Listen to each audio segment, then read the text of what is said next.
Hello दोस्तों, कैसे हैं आप। एक बार फिर से स्वागत है आपके अपने चैनल बुद्धा मीन्स में। आज के वीडियो में हम देखेंगे कि किस प्रकार से एक खूंखार व्यक्ति बिना किसी हिंसा के अपनी हिंसा छोड़कर एक सदाचारी व्यक्ति बन जाता है।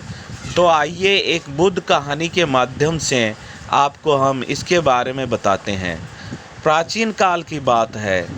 मगध देश, जो वर्तमान में बिहार में है, देश की जनता में आतंक छाया हुआ था। अंधेरा होते ही लोग घरों से बाहर निकलने की हिम्मत नहीं जुटा पाते थे। कारण था अंगुलीमाल का आतंक। अंगुलीमाल एक खूंखार डाकू था जो मगध देश के जंगल में रहता था। जो भी राहगीर उस जंगल से गुजरा था वह उसे रास्ते में लूट लेता था और उसे मारकर उसकी एक उंगली काटकर माला के रूप में पहन लेता था। इसी कारण लोग उसे अंगुलीमाल कहते थे। एक दिन उस गांव में तथागत बुद्ध आए। लोगों ने उनका खूब स्वागत सत्कार किया। तथागत बुद्ध ने देखा वहाँ के लोगों में कुछ डर सा समाया हुआ है। तथागत बुद्ध ने लोगों से इसका कारण जानना चाहा। लोगों ने बताया कि इस डर और आतंक का कारण डाकू अंगुलीमाल है। वह निरपराध राहगीरों की हत्या कर देता है। तथागत बुद्ध ने मन में निश्चय किया कि उस डाकू से अवश्य मिलना चाहिए।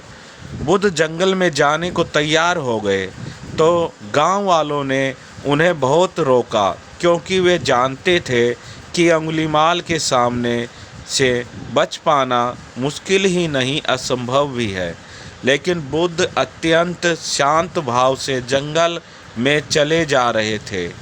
तभी पीछे से एक कर्कश आवाज़ कानों में पड़ी, ठहर जा, ठहर जा, कहाँ जा रहा है।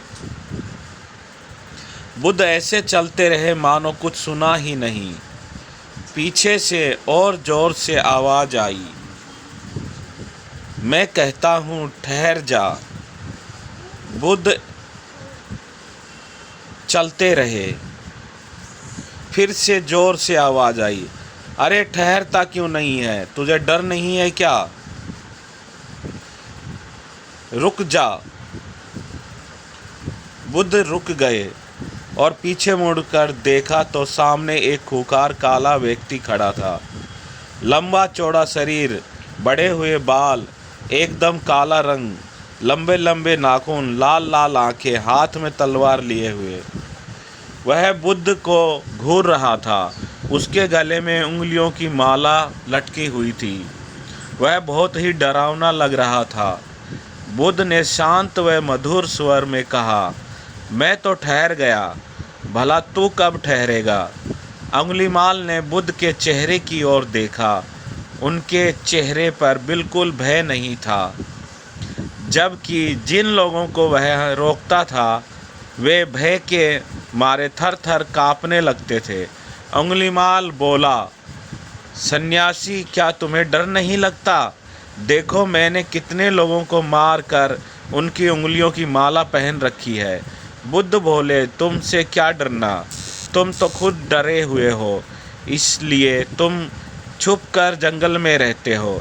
तुम्हें भय है कि कहीं राजा के सैनिक पकड़ ना ले, इसलिए तुम कभी भी नगर में नहीं जाते हो। तुम्हें भय है कि कहीं राजा के सैनिक पकड़ ना ले, इसलिए तुम कभी भी नगर में नहीं जाते हो। तुम दिन में जंगल में छुपे रहते हो। तुम तो डरपोक हो, कमज़ोर हो।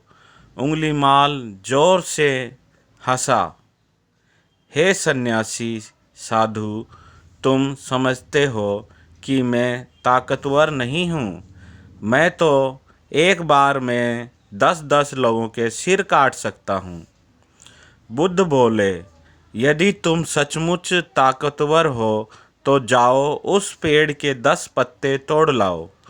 अंगुलीमाल ने तुरंत 10 पत्ते तोड़े और बोला, इसमें क्या है, कहो तो मैं पेड़ ही उखाड़ लाऊं। महात्मा बुद्ध ने कहा, नहीं, पेड़ उखाड़ने की जरूरत नहीं है।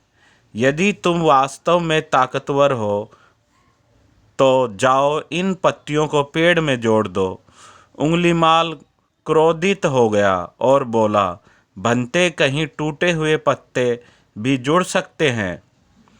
तथागत बुद्ध ने कहा, तुम जिस चीज को जोड़ नहीं सकते उसे तोड़ने का अधिकार तुम्हें किसने दिया? एक आदमी का सिर जोड़ नहीं सकते तो काटने में क्या बहादुरी है? उंगलीमाल अवाक रह गया। वह तथागत बुद्ध की बातों को सुनता रहा।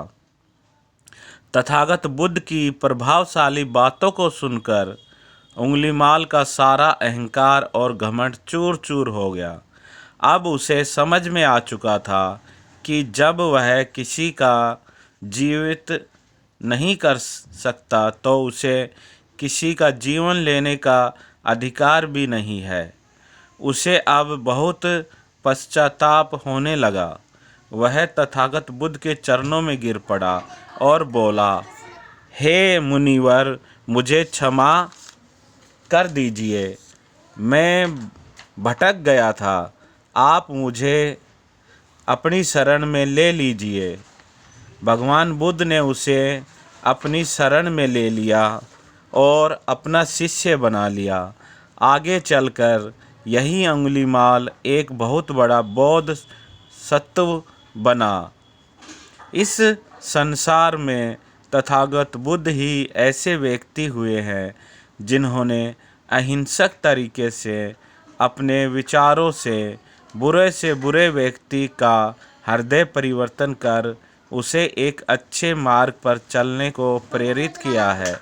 इसलिए यह सत्य है कि जो भी व्यक्ति बुद्ध के विचारों को अपनाता है उसके जीवन से कष्ट और बुराइयां दूर रहती हैं।